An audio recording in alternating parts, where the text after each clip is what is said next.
name's Zela. I'm a Melbourne-based percussionist, just generally a freelancer based in Melbourne, so I kind of double up, play a bit of classical, various just kind of casual orchestras around Melbourne, and play casuals with some local ensembles as well, and do a little bit of solo stuff too, a little bit of improvisation. So I suppose I'd like to talk about what I believe kind of led me here, doing a residency at the Australian Tapestry Workshop. But first, I suppose the beginning for me, I started percussion in high school, in the school wind band, so I think that's a pretty common beginning for lots of musicians. Played in the jazz band in high school as well, and really enjoyed the community feel of being in an orchestra, or being in a wind band, and so I decided to continue on and major in music performance at university. I went to Melbourne University and did my 4-year undergrad there with honours in Computer Neville. I went to ANAM as well for a year, and most of my study was oriented around traditional notation, classical or contemporary classical playing, so mostly just your standard notation. There's me playing in an orchestra. That was actually a China tour that I did earlier in the year with just a local orchestra. So that's kind of mostly where my training has been. Also, just being a freelance percussionist in Melbourne, you get hired for the weirdest gigs. This was the Moomba Parade a couple of years back, and I'm inside the middle one, controlling the arms. So I thought I'd just give you all a little introduction to percussion and what it's like to be a contemporary percussionist. I say contemporary percussionist just because I feel that if you're not majoring in an orchestra, you're essentially a contemporary percussionist, and that's because our trade or our instrument is actually really young. So just to give you an idea about that, the 1600s, the timpani started being introduced to the orchestra, and then towards the end of the 1700s, then like tambourine and cymbals started to make their way. But prior to that, percussion was really, it had its orients in either the military or there was kind of war with snare drum and things like that. And then of course, if you get into ethnomusicology, it's actually the oldest instrument. But talking about my training and my profession, it's really quite new. It wasn't until 1930 that the first percussion concerto was written, and in 1931 was the first percussion ensemble piece. So that was Ionization by Agavarez. And that was finally the time that percussion was treated as its own instrument. Prior to that, you'd have the double bass players maybe playing timpani or things like that. So that was not that long ago, the percussion was treated as its own standalone thing. And then once that happened, it kind of boomed. Heaps of pieces were written, the ensembles involving percussion or solos started to come about as well. And that happened to be the same time that composition went through quite an avant-garde change, and we had John Cage. I'm not sure if everyone here is familiar with the composer John Cage, but he wrote a lot of music that had indeterminacy, so whether that was compositional techniques that involved rolling a dice or iTunes book of changes, things like that. Sometimes he would note things strictly, but there was also lots of free instrumentation. So what that means for percussionists is you might have something notated that looks like regular music, but you get to choose your own instrument. So he wrote a piece called Living Room Music, which I played at uni a number of years back, and the notation itself looks really standard, but you choose whatever you want to play. So that was kind of the first piece for me, where I got to experiment with making sounds from objects that weren't originally intended for music making. So yeah, that's what the music looks like, and it's very standard notation, but you get to choose your own sounds. And I was really drawn to the fact that every time an ensemble plays this piece, it's going to sound different, because someone might choose to play on ceramic bowls, someone might choose to play on other living room objects or anything like that. So every ensemble is going to have a very distinct version of that. And I started to realise that that's something that's kind of exclusive to percussion playing. Other instruments do explore extended techniques, but they don't get to actually choose objects in the way that we do. So I always thought that was really, really exciting.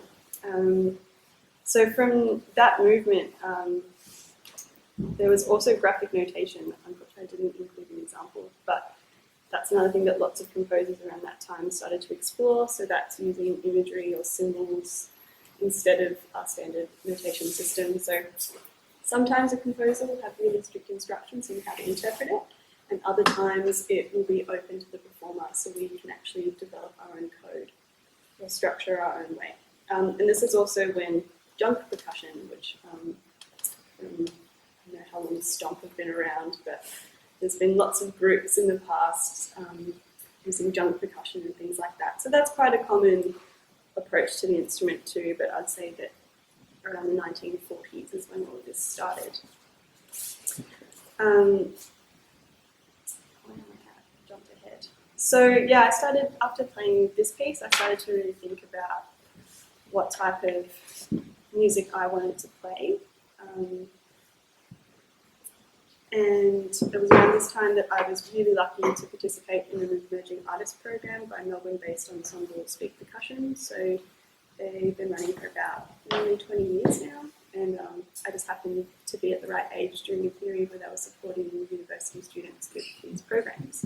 And I got to put on my first solo project.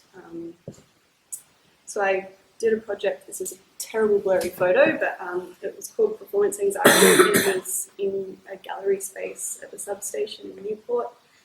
And I just wanted to, at the time I was really struggling with performance anxiety myself, so I wanted to explore that through my own project. And this was a performance installation where I was in a really dark space under a spotlight, and anytime someone walked into the room, I would improvise based on how they made me feel. So if there was lots of people in the space, I just naturally got quite loud and frantic, or if it was just one person and they were standing quite far back from me, I was a little calmer. There was this beautiful moment where this gentleman he had his baby and brought it really close to me, and I didn't know how to convey how that was making me feel, so I ended up playing with chopsticks, and so I could be frantic but not too loud.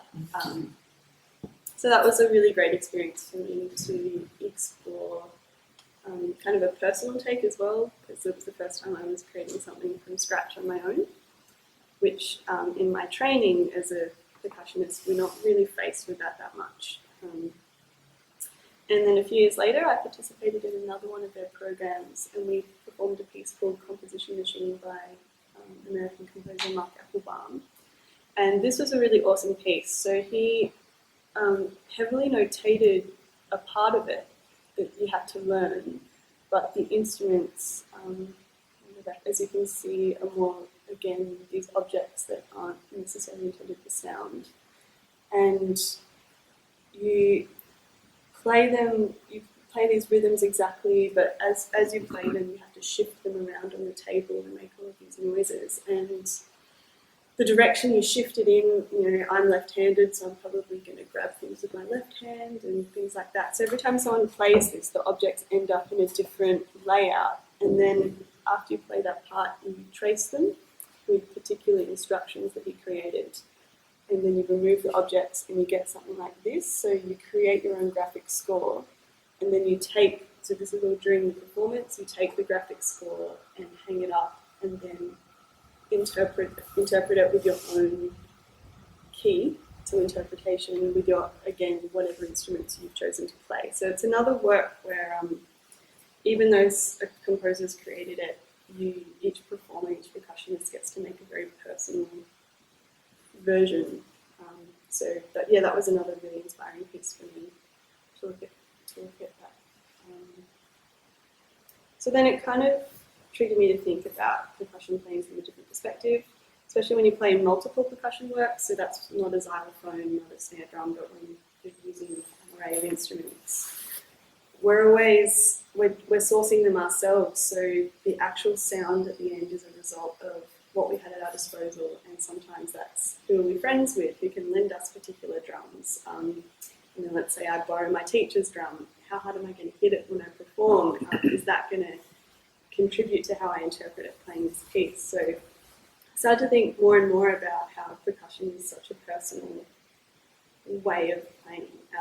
And then also, naturally, our instruments, we don't have the expression that, say, a violin or a wind instrument have.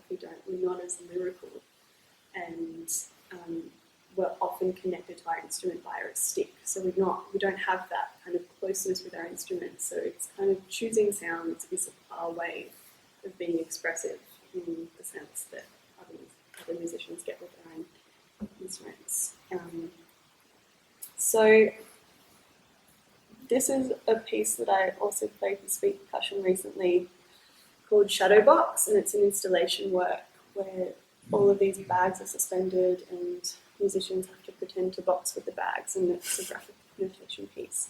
So I have a little video of it. I won't play it as such, but I'll just skip through so you can get a sense of what installation percussion works look like.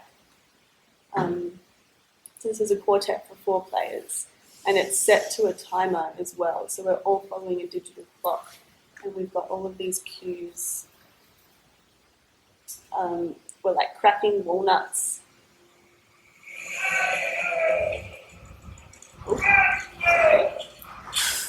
Like cracking walnuts into microphones, and we have to yell and things like that.